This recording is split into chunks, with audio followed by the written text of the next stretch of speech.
អ្នកដតីគិតថាខ្ញុំរំពឹងតាមប៉ុន្តែខ្ញុំ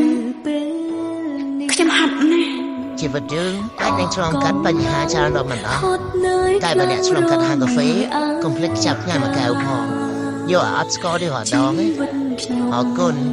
ជំរាបលាបាយបាយដងហើមធំមួយលៀនសាគ្មានចង់កើតម្ដងទៀតអើយជីវិតរបស់យើងគឺជាអ្នកក្រមានសិទ្ធិទេបង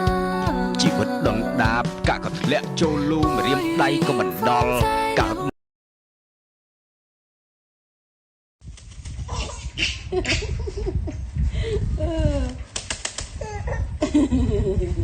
អាមកនិយាយដល់លឺចឹងដែរចា